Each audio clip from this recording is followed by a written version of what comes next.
என்ன அப்படியே வீட்ல உட்கார வைக்க முடியும்னு மட்டும் நினைக்காதீங்க. அது நடக்கவே நடக்காது. ஒரு பொம்பளை இப்படியா கத்துறது? என் பையனை கை நீட்டி பேசுறது? நீங்க கத்தல, நான் கத்தனா மட்டும் உங்களுக்கு குத்தமா? என் லட்சியத்தை தேடி நான் ஓடிக்கிட்டே தான் இருக்கேன். என்ன நீங்க இல்ல, உங்க அப்பனே வந்தாலும் தடுக்க முடியாது. ஏடா, இப்படி ஒரு வாயடிய நான் இந்த உலகத்திலேயே பார்த்தது இல்லடா. என்ன பேச்சு பேசிட்டு போற? கொஞ்சம் கூட மட்டு மரியாதை இல்லாம இவளையெல்லாம் எப்படிதான் வளர்த்தாங்களோ தெரியல. மதி வேலை போறதுக்கு காரணம் நான் தாங்கிறது மதிக்கு எப்படி தெரிஞ்சது? காலேஜ்ல சொல்லிருப்பாங்களா? அதுக்கு வாய்ப்பே இல்லையே. வேற எப்படி தெரிஞ்சிருக்கும்? ரேவதி, ரேவதி! என்னடா, எதுக்கு இப்படி கத்துற? என்னாச்சு? என்னங்க? மதிக்கு வேலை போன விஷயம் நான் சுரேஷ் கிட்ட கூட சொல்லல. எனக்கும் அந்த கரஸ்பாண்டனுக்கு மட்டும் தான் தெரியும். வேற யாருக்குமே தெரியாது. டேய், அரை மணி நேரத்துக்கு முன்னாடி என்கிட்ட சொன்னியே, எனக்கு தெரியுமே. கரெக்ட். அரை மணி நேரத்துக்கு முன்னாடி நாம பேசின விஷயம் மதிக்கு எப்படி தெரிஞ்சு இங்க வந்து கத்துறா? அப்படின்னா என்ன அர்த்தம்? என்ன அர்த்தம்? நான் அந்த வாயாடி கிட்ட சொல்லிட்டேன்னு நினைக்கிறியா?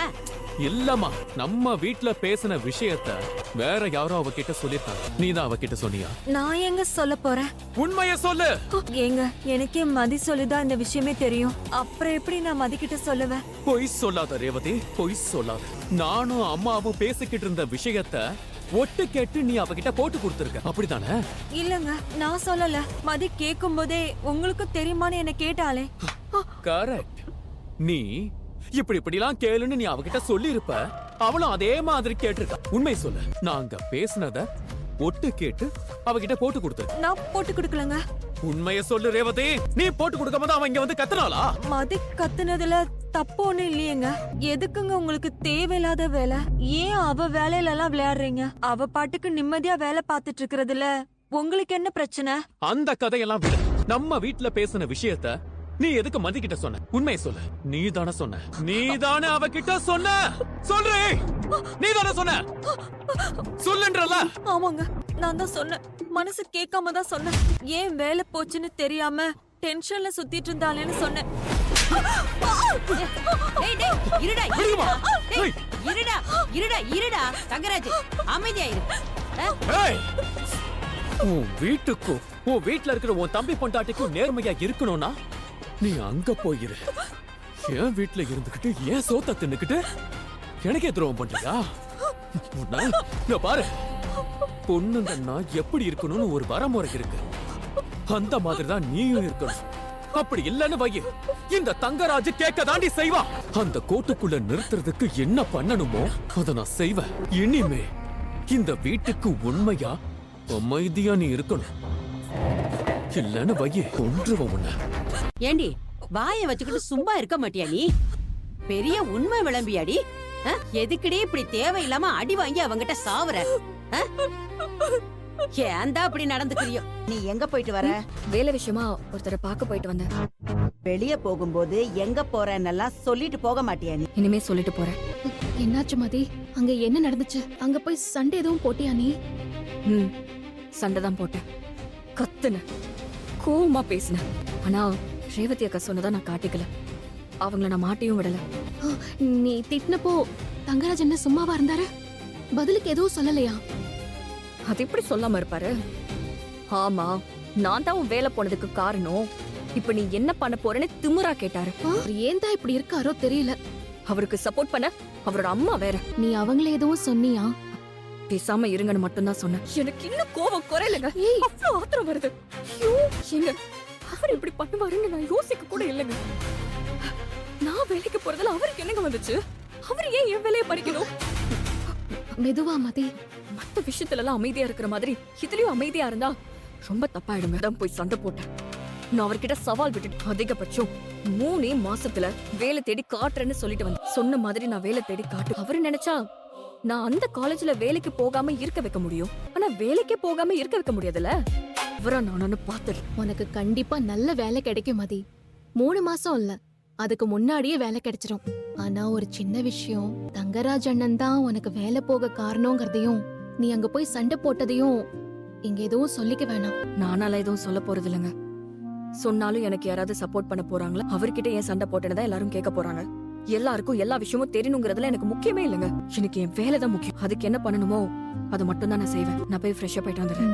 காலையில மேனேஜர் கிட்ட செம்ம திட்டு வாங்கினேன் தெரியுமா? செய்யற வேலையை ஒழுங்கா செஞ்சா ஏன் திட்ட போறாரு? ஏன் சொல்ல மாட்டீங்க? அசிஸ்டன்ட் மேனேஜர் ப்ரொமோஷன் வாங்கினதுல இருந்து மேனேஜர் பக்கம் சாஞ்சிட்டீங்களோ? அப்படியெல்லாம் ஒண்ணும் இல்ல. புதுசா ஒருத்தர் வேலைக்கு வந்திருக்காருல்ல, அவரே மேனேஜர் படாத பாடு படுத்துறாரு. கவனிச்சிங்களா பாக்கியராஜ்? பாக்கியராஜ் ஆ? என்ன இந்த உலகத்துல தான் இருக்கீங்களா? இல்ல, டக்குன்னு வேற ஏதோ யோசனை. சரி, நீங்க என்ன சொல்லிட்டு இருந்தீங்க? மேனேஜர் புதுசா வந்தவரை படாத பாடு படுத்திக்கிட்டு இருந்தாருன்னு சொல்ல வந்தேன். சரி நீங்க பாருங்க, நான் போய் வேலையை பாக்குறேன். இதுக்கு இப்ப நமக்கு ரேவதி பத்தின ஞாபகம் வருது. அண்ணா, என்ன பண்ற? வீட்ல தானே இருக்கேன். நீ நல்லா இருக்கேல? நான் நல்லா இருக்கேன்னு ஏன் கேக்குற? இல்ல, எனக்கு என்னமோ தோணுச்சு. ஆமா, ஏன் உன் குரல் ஒரு மாதிரி இருக்கு? அதெல்லாம் ஒண்ணும் இல்ல. நான் வேலையா இருக்கேன். நான் அப்புறம் பேசவா? வச்சிடாத. பேங்க்ல வேலை பார்த்துட்டு இருந்தேன், டக்குன்னு ஒரு ஞாபகம் வந்துச்சு. பிரச்சனைங்கிற மாதிரி எனக்கு தோணுச்சு, அதான் ஃபோன் பண்ணேன். ஒன்னும் பிரச்சனை இல்லைல்ல? எனக்கு என்னென்ன பிரச்சனை? அதெல்லாம் ஒண்ணும் இல்ல. பாரு, எனக்கு சும்மாலாம் அப்படி தோணாத ரேவதி. மாப்பிள்ளைக்கு உனக்கு ஏதாவது சண்டை நடந்துச்சா? இல்லன்னு. உனக்கு உடம்பு எதுவும் சரியில்லையா? உடம்பெல்லாம் நல்லாதான் இருக்கு. மாப்பிள்ளை உன்னை எதுவும் திட்டினாரா? இல்லன்னு. இங்க பாரு, என்னமோ இருக்கு. உன் குரல் வேற சரியில்லை. எதுவா இருந்தாலும் என்கிட்ட சொல்லு. எனக்கு என்னன்னு? அதெல்லாம் ஒண்ணும் இல்ல. நான் வைக்கிறேன்னு. ரேவதி, கொஞ்ச நேரம் முன்னாடிதான் இன்னொருத்தி வந்துட்டு போனா. இப்ப இவன் எதுக்கு வந்திருக்கான்? தங்கராஜ் இல்லாதப்ப திருட்டுத்தனமா தங்கச்சிய பார்க்க வருவ. இப்ப என்ன தங்கராஜ் இருக்கிறப்பவே வந்திருக்க? ரேவதி எங்க? அம்மா உள்ள இருக்கு. அம்மா அம்மா என்னது ரேவதி? ஒண்ணும் இல்லன்னு. கண்ணை இப்படி சிவந்து இருக்கு? ஒண்ணும் இல்லன்னு. நான் இடிச்சுக்கிட்டேன். எங்க அடிச்ச? கதவுல. கதவுல அடிச்சா இப்படிதான் கண்ணை சவக்குமா? உண்மையை சொல்லு, இவர் உன்னை அடிச்சாரா? இல்லன்னு. என்னமோ பிரச்சனைன்னு எனக்கு தோணுச்சு, அதான் நான் உனக்கு ஃபோன் பண்ணேன். நீ டக்குன்னு போனை வச்சதும் நான் கன்ஃபார்ம் பண்ணிட்டேன். ஆரம்பிச்சுட்டாங்கடா சிவாஜியும் சாவித்திரியும். நான் பதறி போய் வந்து பார்த்தா நீ இப்படி நிக்கிற. ரேவதி, உண்மையை சொல்லு ரேவதி, இவர் உன்னை அடிச்சாரா? இல்லன்னு. இங்க வா. அண்ணே. ரேவதி அடிச்சீங்களா? சொல்லுங்க, அடிச்சீங்களா? ஆமா, அவன் என் பொண்டாட்டி. நான் என்ன வேணாலும் பண்ணு. ஆமா, அதை கேட்க நீ யாரு? வெளியே போ, போ வெளியே. நான் வெளியே போறது இருக்கட்டும், பொண்டாட்டினா கை நீட்டி அடிப்பீங்களா? உங்ககிட்ட அடி வாங்க நாங்க இவ்வளவு கல்யாணம் பண்ணி வச்சோம், இதுக்கு இவ்வளவு அடிச்சீங்க? அப்படிதான் அடிப்பேன். என்ன பண்ணுவ? என்னங்க நீங்க இப்படி பேசுறீங்க? எனக்கு கல்யாணம் பண்ணி கொடுத்தா என் பொண்டாட்டி என் பக்கம் நிக்கணும். வேற யாரு பக்கம் நின்னா அவ இவ்வளவு டார்ச்சரை அனுபவிச்சுட்டு இன்னும் நீங்க அடிச்சதே சொல்லாம தானே இருக்கா? உங்க பக்கம் தானே நிக்கிறா. ஏண்டா நீ என்ன டார்ச்சர் அது இதுன்னு பேசுற? இவ்ளோ பெரிய வீடு, வெளிய போக வர வண்டி, இதெல்லாம் உங்க கண்ணுக்கு டார்ச்சரா தெரியுதா? வீடு வண்டி மட்டும் இருந்தா போதுமா? சந்தோஷமா இருக்க வேண்டாமா? அண்ணன் விடுன்னு. என்ன அண்ணனுக்கு ஃபோன் பண்ணி அடிச்சிட்டான்னு சொல்லிட்டு இப்ப என்ன நாடகம் போடுறியா? நான் அண்ணன் கிட்ட எதுவும் சொல்லல. அப்புறம் எப்படி இவன் வந்தான்? எப்படியோ வந்தேன். உங்க பையன் என் தங்கச்சி அடிக்கும் போது பாத்துட்டு சும்மா நின்னீங்க. எதுக்கு என் தங்கச்சி அடிச்சீங்க? எதுக்கு அடிச்சீங்க? ஏய், போடா பின்னாடி, போடா பின்னாடி. இன்னொரு வார்த்தை பேசினா பல்லுகள் எல்லாம் கலண்டுரும். வெளியே போடா. அண்ணன், நீ வீட்டுக்கு கிளம்புன. உன்னை கை நீட்டி அடிச்சிருக்காரு ரேவதி. டேய், இதுக்கு மேல ஒரு வார்த்தை பேசுன நான் உன்னையும் அடிப்பேன். எங்க அடிங்க பாக்கலாம், அடிங்க, அடிங்க பாக்கலாம். அண்ணன், விடு ரேவதி. எப்படிங்க, எப்படி ரேவதி கை நீட்டி அடிக்க தோணுச்சு உங்களுக்கு? கண்ணெல்லாம் வீங்கி செவந்து போயிருக்கு. என்ன நடந்துச்சு ரேவதி, சொல்லு இப்ப. ஒண்ணும் இல்லன்னு. ஓ, அடிச்ச விஷயத்த சொன்ன உனக்கு அதுக்கான காரணத்தை சொல்ல தெரியலையோ? அது எப்படி? அது இங்க எந்த ஒரு விஷயம் நடந்தாலும் உடனே போன் பண்ணி சொல்லிடுற. நான் போன் பண்ணல.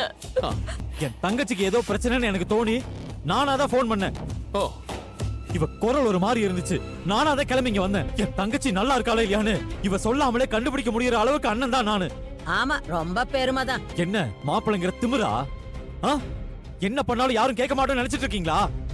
டேய், பெரிய இவன் மாதிரி இங்க நின்னு கத்திட்டு இருக்காத. வெளியே போ. நான் போக தான் போறேன். உங்க வீட்ல எனக்கு என்ன வேலை? நான் இப்பவே கிளம்புறேன். ஆனா நான் மட்டும் தனியா போல, ரேவதியும் கூட்டிட்டு போறேன். எங்கடா அவளை கூப்பிடுற? எங்க வீட்டுக்கு. ரேவதி, நீ வா போலாம். நான் எங்கேயும் வரலன்னு. நீ போன. சொல்றத கேளு ரேவதி, நீ என் கூட வா. ரேவதி, உள்ள போ. டேய் டேய், குழந்தைய விடுறாங்க. ரேவதி, நீ வான்னு சொல்றேன்ல. யாரு கட்டி அடி வாங்கி சாகிறதுக்கெல்லாம் என் தங்கச்சி கல்யாணம் பண்ணி கொடுக்கல. நீ வா ரேவதி. ஏய் ரேவதி, குழந்தைய அவன் கிட்ட இருந்து வாங்கிட்டு நீ உள்ள போ. உள்ள எல்லாம் போகாத ரேவதி. அடிச்சு சித்திரவதை பண்ணி நீங்க கொடுமைப்படுத்துவீங்க. எல்லாத்தையும் தாங்கிட்டு ரேவதி இங்க இருக்கணுமா? இவளுக்கு என்ன யாரும் இல்லைன்னு நினைச்சிட்டு இருக்கீங்களா? நீ வா, நம்ம வீட்டுக்கு போலாம். டேய், இதுதான் அவ வீடு. அவ இங்கதான் இருப்பா. ரேவதி, உள்ள போன. இவ சந்தோஷமா இல்லாத இடம் இவ வீடே இல்ல. எங்க அப்பா அம்மா உங்களை தலைமையில தூக்கி வச்சு ஆடுறாங்களே, என்னலாம் நான் யோசிக்கவே மாட்டேன். இவளை கூட்டிட்டு நான் போயிட்டே இருப்பேன். ஒவ்வொரு தடவை நீங்க ஏதாவது பண்ணும்போது நான் அமைதியா இருக்கிறதுக்கு ஒரே காரணம் ரேவதி மட்டும்தான். நான் ஏதாவது சொல்லி அதனால ரேவதி கஷ்டப்படக்கூடாதுன்னு தான் நான் இவ்வளவு நாளா பேசாம இருந்தேன். இப்ப நீங்க ரேவதியை கஷ்டப்படுத்திட்டீங்க. இனியும் நான் ஏன் பேசாம இருக்கணும்? நான் ஏன் பொறுமையா இருக்கணும்? ரேவதி நீ வா. ரேவதி உள்ள போன்னு சொன்ன. இப்ப நீ வர போறியா இல்லையா?